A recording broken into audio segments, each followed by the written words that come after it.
सबसे पहली है कॉन्ट्रैक्चुअल लाइबिलिटी। देखो, यहाँ पार्टनर की लाइबिलिटी डिस्कस की जा रही है, ठीक है। सेकंड है liability for wrongful acts of a partner. क्या किसी पार्टनर ने गलती करी है, गलत काम किया है किसी थर्ड पार्टी के साथ में as a partner of the firm, क्या उसके लिए पूरी फर्म को लायबल बनाया जा सकता है क्या? ये। तीसरा, liability for misapplication of money.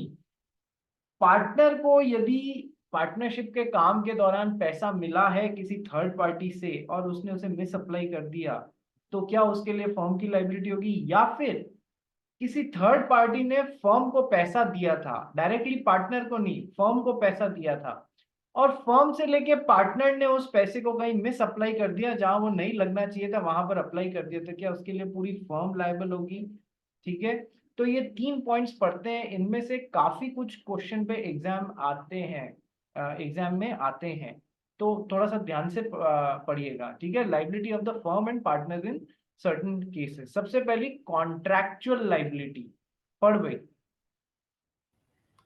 Contractual liability. Every partner is liable jointly with other partners and also severally joint and several liability for the acts of the firm done while he is in partner.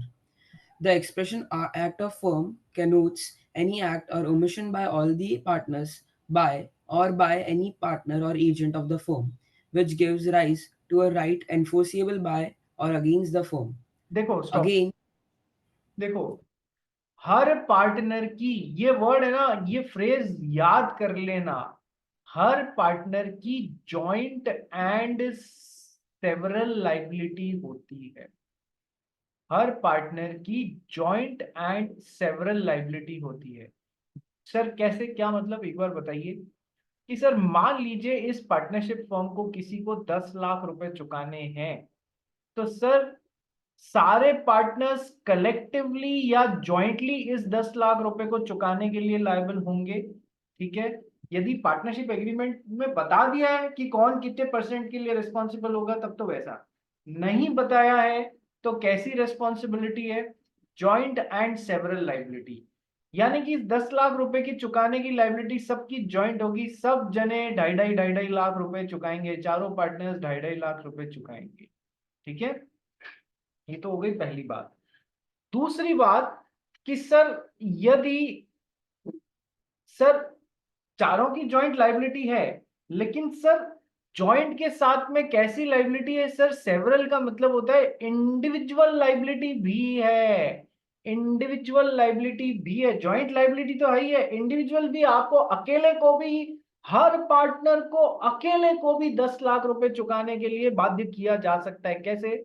मान लीजिए ये 3 partners insolvent हो गए over the course of time, ये 3 partners insolvent हो गए, तो sir पूरे के पूरे 10 लाख रुपए चुकाने के लिए इस अकेले पार्टनर को भी बाध्य किया जा सकता है। ये मना नहीं कर सकता कि मैं तो केवल 2.5 लाख रुपए के लिए रेस्पॉन्सिबल हूँ, ना ना ना। पार्टनरशिप में घुस रहे हो तो ये ध्यान से ध्यान रख के घुसना कि पार्टनर की लाइबिलिटी कैसी होती है। कि सर पार्टनर्स की लाइबिलिटी जॉइंट लाइबिलिटी भी होती है और इंडिविजुअल या several, he is every partner is severally and jointly responsible for the acts of the firm, ठीक है सर। प्लस और कैसी लाइबिलिटी होती है पार्टनर्स की? कि सर हर पार्टनर की अनलिमिटेड लाइबिलिटी होती है। ये भी इसी को वो कहते हैं ना, ये भी इस बात को सपोर्ट करता है। कैसे? कि सर ये पार्टनर ये नहीं बोल सकता कि मेरी लाइबिलिटी तो 2.5 लाख रुपए तक लिमिटेड है। भैया जितनी इस फर्म की देनदारियां हैं, बाकी पार्टनर्स नहीं चुका पा रहे हैं, तो जो पार्टनर चुका पाएगा अकेले उसको भी पूरी करनी पड़ेगी। तो unlimited liability of any partner, जितना भी पैसा इस पार्टनरशिप फर्म को देना है सब इससे मांगा जा सकता है। तो पार्टनर्स की लाइबिलिटी कैसी है? कि sir joint and individual liability है, पैसा चुकाने को या देनदारियां या फिर फर्म की लाइबिलिटी पूरी करने की पार्टनर्स की जॉइंट एंड सेवरल लाइबिलिटी है। और हर पार्टनर की कैसी लाइबिलिटी है? सर जॉइंट एंड सेवरल के अलावा अनलिमिटेड लाइबिलिटी भी है, जितना भी पैसा फर्म की देनदारी है सब उससे बोला जा सकता है, तू कैपेबल है तू चुका, ठीक है। ये समझ में आया? Yes sir. So every partner is liable jointly with other partners and also individually और सेवरली। क्या बात है? अब ये आगे का पॉइंट आपने समझा हुआ है, पर फिर भी चलो एक बार रिवाइज कर लेते हैं।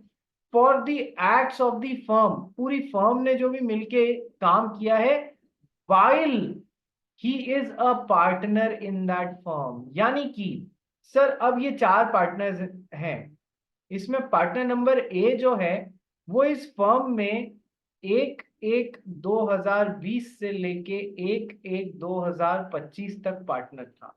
इन 5 सालों के लिए, 4-5 सालों के लिए ये यहाँ पर पार्टनर था। तो सर इस दौरान जो भी काम हो रहे हैं इस फर्म में, उन सब के लिए ये लायबल बनाया जा सकता है या नहीं जा सकता है? Yes sir.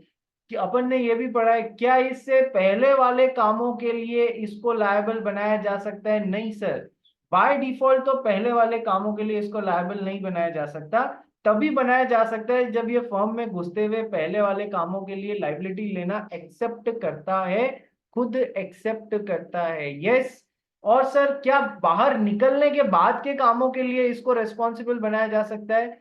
सर यदि ये स्लीपिंग पार्टनर है तब तो इसको बाहर निकलने के टाइम पब्लिक नोटिस देने की जरूरत नहीं है, लेकिन यदि ये एक्टिव पार्टनर है तो इसको बाहर निकलते टाइम क्या देना है सर? पब्लिक नोटिस देना है। पब्लिक नोटिस दे दिया तो बाहर निकलने के बाद के कामों के लिए रिस्पॉन्सिबल नहीं रहेगा।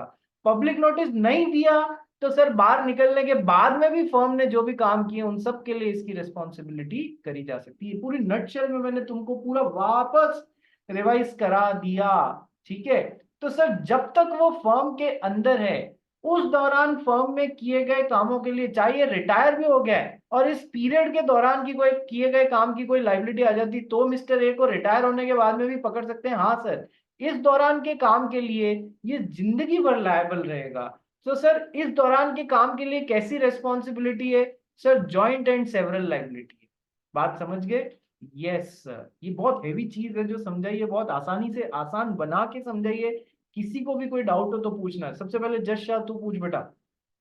सर आपने जो फर्स्ट एग्जांपल दिया उसमें आपने बोला कि अगर 3 लोग इंसॉल्वेंट चले जाएंगे तो फिर 10 लाख का लोन बस एक ही बंदे पे आ जाएगा। अगर चारों लोग इंसॉल्वेंट चले जाएंगे तो फिर वो बैड डेब्ट्स हो जाएगा क्या?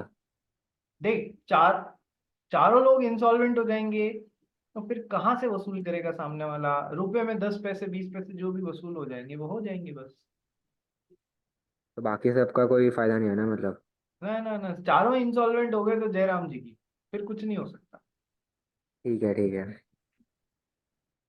मिदुष मोदी, समझ में आ रहा है या कोई डाउट है? नहीं आ रहा है।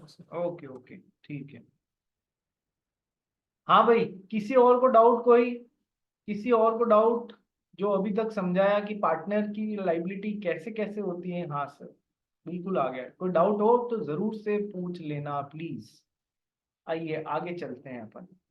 ये एक एक लाइन पढ़ के समझ के और मनन करने वाली है, मनन, मन में विचार करने वाली है। सर ने क्या क्या बोला, ये जो अभी पहले 10 मिनट क्लास के निकले ना, ये बड़े इंपॉर्टेंट है।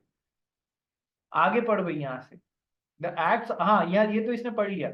The expression act of the firm connotes any act or omission by all the partners or by any partner or agent of the firm which gives rise to a right enforceable by or against the firm। देखो, हर partner act of the firm के लिए joint and severally liable है। कौन से act of the firm के लिए? जब वो फर्म के अंदर पार्टनर था उन वाले एक्ट्स के लिए। अब इस एक्ट ऑफ द फर्म का मतलब समझाया जा रहा है कि sir act of the firm का मतलब होता है कि सर कुछ काम करना था वो कर दिया, या कुछ काम करना था उसको नहीं किया, ओमिट कर दिया करने से, तो उसके भी तो रिपरकशंस होंगे भैया। आपको कुछ काम करना था तो वो तो एक्ट ऑफ द फर्म हो गया। आपको कुछ काम करना था लेकिन आपने नहीं किया, ओमिट किया, तो सर वो ओमिट करना भी एक्ट ऑफ द फर्म है। उनको करना था, नहीं किया, तो सर इस ओमिशन के लिए भी सारे पार्टनर्स जिम्मेदार होंगे। जो करना चाहिए था और नहीं किया गया उस ओमिशन के लिए भी सारे पार्टनर जिम्मेदार होंगे। ये तो हो गया एक एंगल। दूसरा एंगल कि sir act of the firm किसको बोलेंगे? कि सर सारी पार्टनरशिप फर्म के सारे पार्टनर्स ने मिलके कोई काम किया, नंबर वन। सर सारी पार्टनरशिप फर्म के केवल एक पार्टनर ने कोई थर्ड पार्टी के साथ में फर्म के नाम पे कोई बिजनेस के लिए काम कर लिया, that is also considered as act of the firm.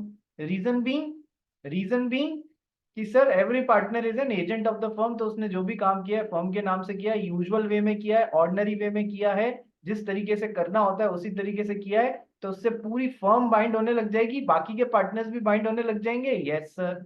Number 3, firm के किसी पार्टनर ने नहीं लेकिन फर्म के किसी एजेंट ने फर्म के बिहाफ पे काम किया है, तो क्या उससे फर्म बाइंड नहीं होगी? यस सर, थर्ड पार्टी के साथ में बाइंड हो जाएगी, that will also be considered as an act of the firm. तो ये तीनों बातें कवर की गई है और ये एक्ट और ओमिशन को भी एक्ट ऑफ द फर्म में माना गया है। देखो ये भी bye all the partners or by any partner और by agent of the firm which gives rise to a right enforceable by the firm or enforceable against the firm। ठीक है, बहुत इजी है ये, ध्यान से एक एक लाइन पे अंडरस्टैंड करके पढ़ो, लॉ बहुत इजी हो जाएगी तुम लोगों के लिए। ठीक है, आगे पढ़ भाई। हाँ भाई, यहां तक किसी को डाउट नहीं है तो आगे बढ़ते हैं। श्रुति समझ में आ रहा है? एंसल, कनव, सुहान, ऋषि, राघव काबरा, देवांश, रीचा बांगड़, चलिए आगे बढ़ भाई अगेन से। Again, in order to bring a case under Section 25, it is necessary that the act of the firm in respect of which liability is brought to be enforced against a party must have been done while he was a partner. जब वो Thus, firm में partner था तब के सारे act of the firm के लिए वो जिम्मेदार होगा, उस दौरान के कामों के लिए। आगे। Thus, where certain persons have found to have been partners in a firm when the acts constituting an infringement of a trademark by the firm took place, it was held that they were liable for the damages arising out of the alleged infringement, it being immaterial that the damages arose after the dissolution of the firm. देखो कि आप प्यारी बात बोली है कि sir क्या हुआ, ये एक पर्टिकुलर टाइम पीरियड है जब इस पार्टनरशिप फर्म में मिस्टर ए एक वही 1/1/2020 से 1/1/2025 तक इसमें पार्टनर थे। अब क्या हुआ, ये पूरी पार्टनरशिप फर्म जो है ना, ये मिस्टर ए 1/1/2025 को बाहर निकल गए, 1/1/2026 को पूरी पार्टनरशिप फर्म ही खत्म हो गई, बाकी के जो पार्टनर्स थे ना बीसीडी उन्होंने भी फर्म को खत्म कर दिया। ठीक है साहब। अब क्या हुआ, 1/1/2027 को कोई एक एक्सटर्नल एंटिटी मिस्टर एक्स हैं, उन्होंने कहा कि देखो इन्होंने 1/1/2023 को जो भी सन 2023 में जो भी माल बेचा था इसमें उन्होंने मेरा ट्रेडमार्क यूज करके बेच दिया। ठीक है, या मेरे जैसे सिमिलर ट्रेडमार्क पे बेच दिया जो इनको नहीं करना चाहिए था, ट्रेडमार्क का इंफ्रिंजमेंट किया इन्होंने मेरा। ठीक है, और ये प्रूव हो गया कोर्ट में कि इस पार्टनरशिप फर्म में ने 1/1/2023 1/1/2023 नहीं सॉरी सन 2023 में जो भी माल बेचा था उसमें ट्रेडमार्क इंफ्रिंजमेंट हुआ।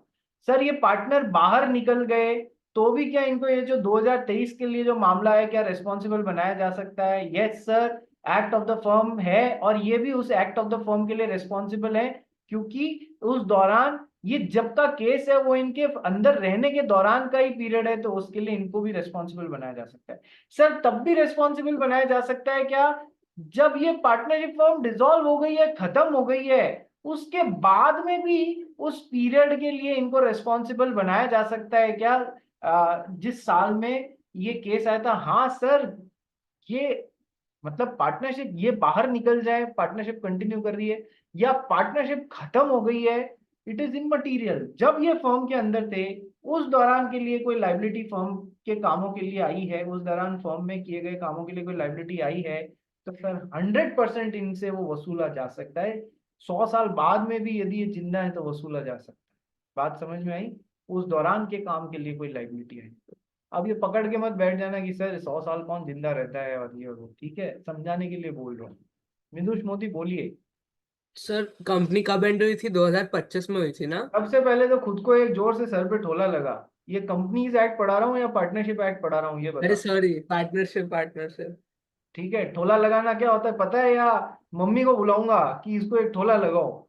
ठीक है, चलो नेक्स्ट, अब बोल, तेरा डाउट बोल।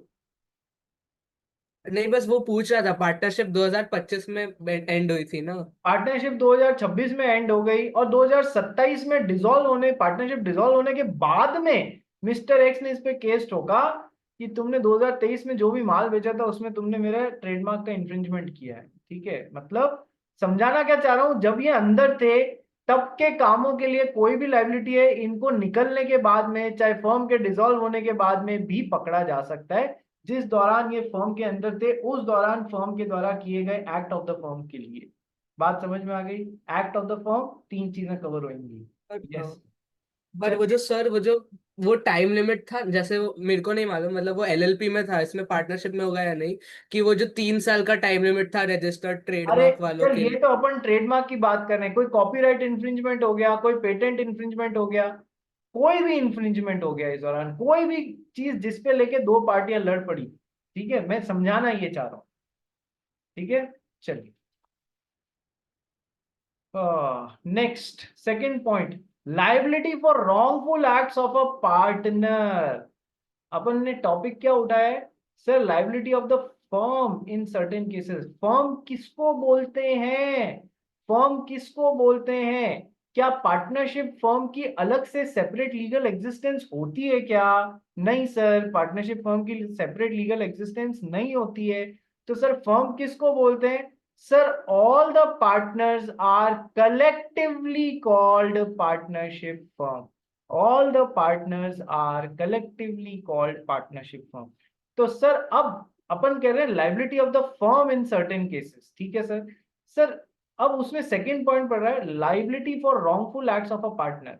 सर इस एक पार्टनर ने गलत काम कर दिया किसी थर्ड पार्टी के साथ में पार्टनरशिप के अंदर रहते हुए, पार्टनरशिप के बिहाफ पे, या खुद ने गलत काम कर दिया, तो इसके साथ में फ्रॉड खेल गया मिस्टर एक्स के साथ में। ठीक है, तो क्या मिस्टर एक्स उसके लिए पूरी फर्म, बाकी के पार्टनर्स, पूरी फर्म को भी लायबल बना सकते हैं क्या? Yes, the answer is a big yes. क्योंकि ये किनके एजेंट के तौर पे काम कर रहा है? बाकी के पार्टनर्स और पूरी पार्टनरशिप फर्म के एजेंट के तौर पे काम कर रहा है, तो पूरी फर्म का गला पकड़ सकता है ये मिस्टर एक्स। आप कहेंगे सर बाकी पार्टनर्स की गलती थोड़ी है। मैं कहूंगा तो फिर इस प्रिंसिपल एजेंट रिलेशनशिप में घुसे ही क्यों? जब आपको इतना विश्वास था कि वो गलत नहीं करेगा, आप क्यों घुसे? ठीक है, रेमेडी क्या है? कि रेमेडी ये है कि बाद में इससे ये लोग इसके फ्रॉडुलेंट कामों के लिए रेस्पॉन्सिबल तो सब रहेंगे एज अ फर्म, ठीक है, मिस्टर एक्स के लिए, लेकिन बाद में इससे ये इंडेमनिफिकेशन मांग सकते हैं इसके गलत कामों के लिए। रेमेडी ये रही। आइए पढ़ते हैं और समझते हैं।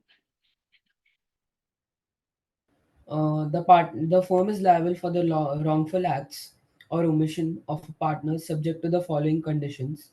First, when the wrongful act are done while acting in the ordinary course of the business of the firm or without the authority of his co-partners. Without नहीं, with the authority. Sorry, sir. हाँ, और second, Such acts cause loss or injury to any other party or any penalty incurred. Sir क्या एक partner के काम के लिए जो उसने गलत काम कर दिया है किसी के लिए, क्या वो उसके लिए पूरी फर्म को रेस्पॉन्सिबल बना सकता है? Sir answer is yes, but कुछ बातों का ध्यान रखना है।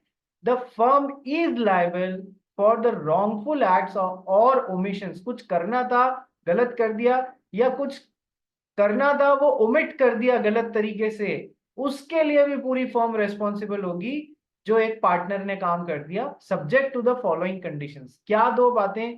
कि सर पहली, sir when the wrongful acts are done while acting in the ordinary course of business of the firm or with the authority of his co-partners। यानी कि सर बाकी पार्टनर्स की अथॉरिटी से वो गलत काम किया, या फिर इसने वो पार्टनरशिप जो है, या फिर इसने पार्टनरशिप में ऑर्डिनरी कोर्स ऑफ बिजनेस में जैसे काम होते हैं ना, फर्म के नाम पे काम होता है, ऑर्डिनरी यूजुअल वे में जिस तरीके से फर्म का बिजनेस होता है उस तरीके से वो कर दिया, तो सर वो एक्ट ऑफ द फर्म कहलाएगा या नहीं कहलाएगा? फर्म के नाम पे किया, नंबर वन, यूजुअल वे में किया, नंबर टू, वही सारी बातें वैसे कर लिया, तो सर पूरी फर्म उसके लिए रेस्पॉन्सिबल हो जाएगी। इसके लिए एक एग्जाम्पल मैंने आपको कल भी बताया था ना, कि सर ये बंदे ने जैसे यूजुअल वे में ये फर्म स्टेशनरी ऑर्डर करती है, वैसे ही ऑर्डर कर दिया मिस्टर एक्स से स्टेशनरी, सर फर्म के नाम पे ही कर दिया, ऑर्डिनरी वे में जैसे वो करती है वैसे ही कर दिया, तो सर क्या ये उसके लिए, और फिर वो चुरा के घर ले गया, तो क्या ये उसके लिए पूरी फर्म को रेस्पॉन्सिबल बना सकता है? यस सर, पूरी firm will be responsible to pay to the state for that stationery to the shopkeeper. ये तो अपन ने कल भी पढ़ लिया था। तो sir when the wrongful acts are done while acting in ordinary course of business of the firm on name of the firm in usual way, ठीक है, with the authority of his co-partners, number one। number two, और उस wrongful act या wrongful omission से सामने वाले को कुछ लॉस या इंजरी या पेनल्टी होनी चाहिए, तब ही पूरी फर्म को रेस्पॉन्सिबल बनाया जाएगा। मान लीजिए किसी पार्टनर ने कुछ मिस्टर एक्स के साथ में गलत काम किया, लेकिन उससे उनको कोई लॉस नहीं हुआ, कोई डैमेज नहीं हुआ, इनको कोई पेनल्टी नहीं इनकर करनी पड़ी, तो फिर भले ही इसने रॉन्गफुल काम किया, क्या इसके लिए पूरी फर्म को रेस्पॉन्सिबल बना सकते हैं? नहीं सर, जब कोई लॉस डैमेज हुआ ही नहीं तो फिर क्या चीज के लिए रेस्पॉन्सिबल बनाएंगे? ठीक है, तो पहली बात वो यूजुअल वे में और वही बिजनेस के नाम से और वैसे पार्टनरशिप के नाम से किया हुआ होना चाहिए, नंबर वन। नंबर टू कि sir such acts cause loss or injury to any other party or any penalty is incurred। ठीक है, उसको सही में नुकसान होना चाहिए मिस्टर एक्स को। ठीक है, ये पार्ट पढ़ भाई। A firm will be liable for wrongful acts of the partners to the same extent as the partner. The term wrongful act include acts of two fraud, negligence, misappropriation of money. ठीक है sir, जिस हद तक firm के इस partner ने mister x के साथ में कोई फ्रॉड कर दिया है या नेग्लिजेंटली बिहेव कर दिया है या फिर इनसे मिले हुए पैसे का कोई मिस अप्रोप्रिएशन कर दिया है, जिस हद तक इसको रेस्पॉन्सिबल बनाया जा सकता है, उसी हद तक पूरी पार्टनरशिप फर्म को रेस्पॉन्सिबल बनाया जा सकता है, because liability of the partners is joint and several. याद आया, ऊपर से कनेक्ट करके ले आया दिशी, जॉइंट एंड सेवरल भी है, तो पूरी पार्टनरशिप फर्म रेस्पॉन्सिबल है। सर क्यों? क्योंकि every partner is an agent of rest of the partners and the entire partnership firm, so Mr. X can make responsible the entire partnership firm for the misacts of this partner। ठीक है जी, I hope ये फंडा बहुत clear है। Exam में इसमें से question आता है, कई बार आने को देखने को मिलता है, ऊपर वाले पॉइंट से भी आता है, मतलब ये liability of the firm in certain cases के तीनों पॉइंट्स में से क्वेश्चन आते हैं। एक एक, हाँ दर्शित बोल भाई। सर ये जो सेकंड और फर्स्ट पॉइंट है, अगर इसमें कोई पार्टनर इन प्रॉफिट ओनली है, उस पे भी वो लाइबिलिटी होगी? नहीं ना, वो तो अपन ने पढ़ा है ना कि सर थर्ड पार्टी जो है वो सारे पार्टनर्स को रेस्पॉन्सिबल बना सकती है सिवाय पार्टनर इन प्रॉफिट्स के। पार्टनर इन प्रॉफिट्स नहीं, नहीं उसको नहीं बना सकती। बात समझ गए? ये तो अपन ने देख एक्सेप्शनल सर्कमस्टेंस लाएगा तो हर जगह थोड़ी लिखूंगा यार, वो एक बार समझा दिया है। ठीक है, गुड, गुड पॉइंट। चलिए थर्ड एंड फाइनल पॉइंट करते हैं liability of the firm in certain cases का, liability for misapplication of money. देखो पहले समझो फिर पढ़ते हैं। सर ये फर्म का एक पार्टनर है, इसको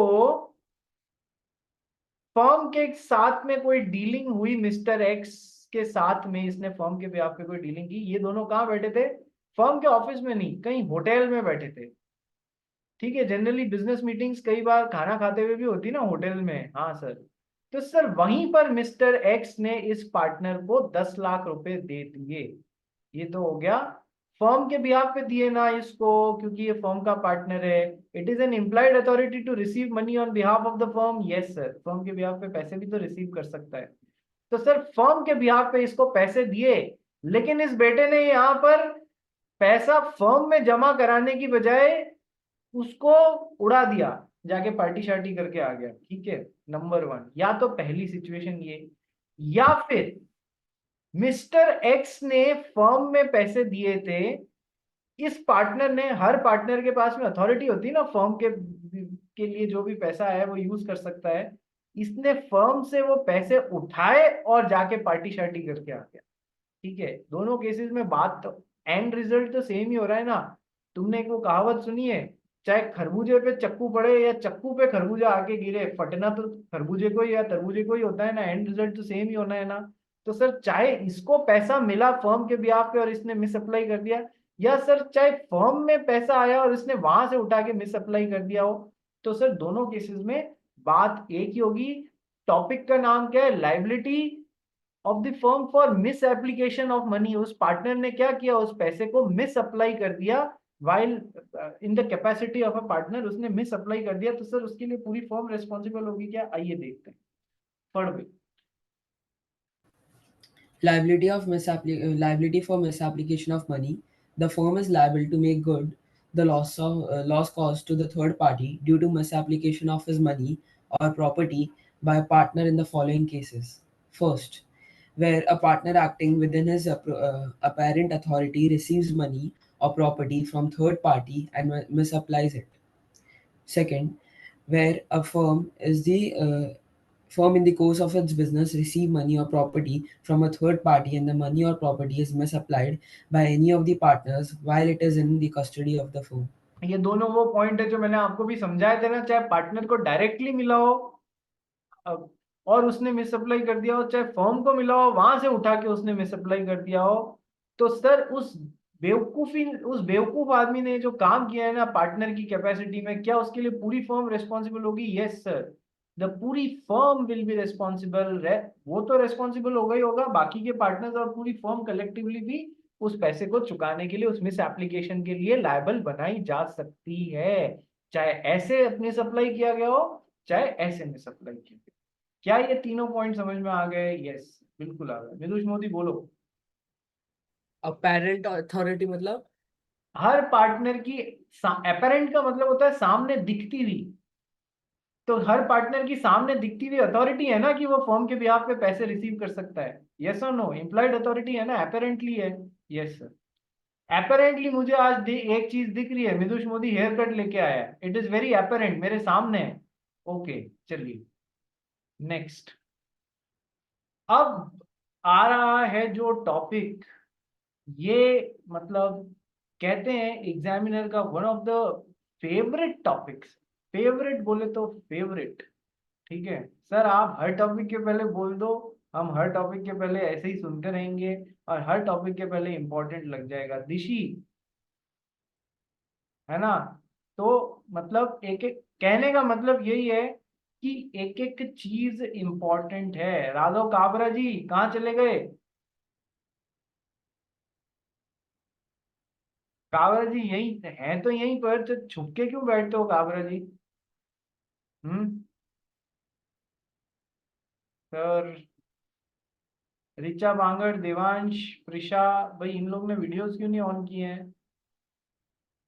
श्रुति, क्या एक एक जने की शक्ल देखने के लिए भी वो मनवार करनी, वो मारवाड़ी में बोलते हैं ना मनवार करनी पड़ती है यहाँ पर? हाँ भाई शक्लें दिखा दो अपनी। चलो आ जाओ। तो एक सेकंड में अभी घर पहुंची हूँ मैं, ओ क्लास था हम लोगों का फ्रेंच का। Rights of a transferee of a partners share. Sir देखो टॉपिक क्या है समझो। टॉपिक इज, ये चार पार्टनर्स हैं ए बी सी और डी, ठीक है सर।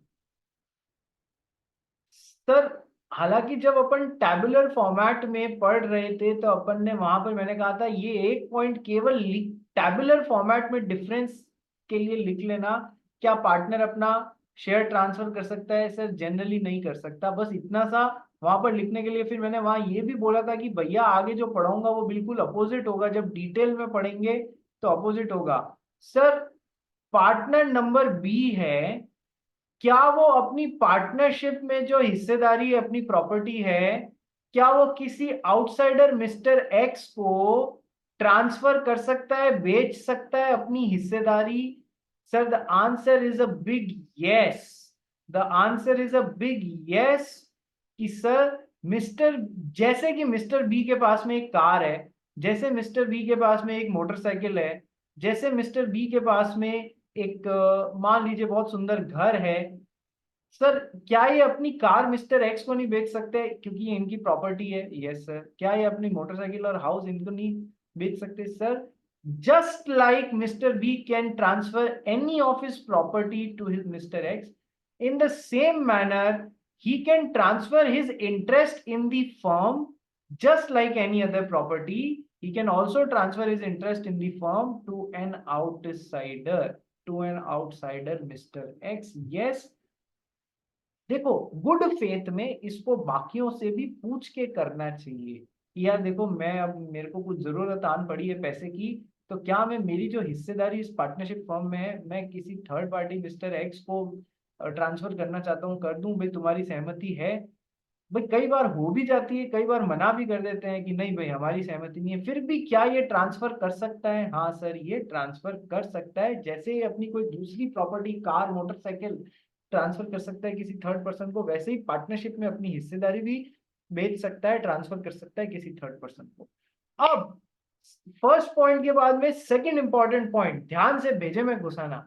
सर ऐसा करने से मिस्टर बी ने अपनी हिस्सेदारी मिस्टर एक्स को बेच दी, इससे क्या मिस्टर एक्स इस पार्टनरशिप फर्म में पार्टनर बन जाएंगे? क्या मिस्टर एक्स इस पार्टनरशिप फर्म में बी की जगह पार्टनर बन जाएंगे? पार्टनर बन जाएंगे क्या?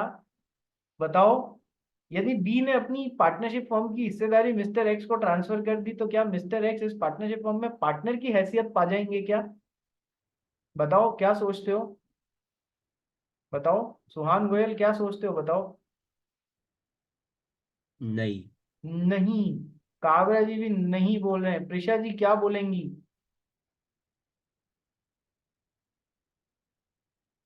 नहीं सर। क्यों नहीं प्रिशा?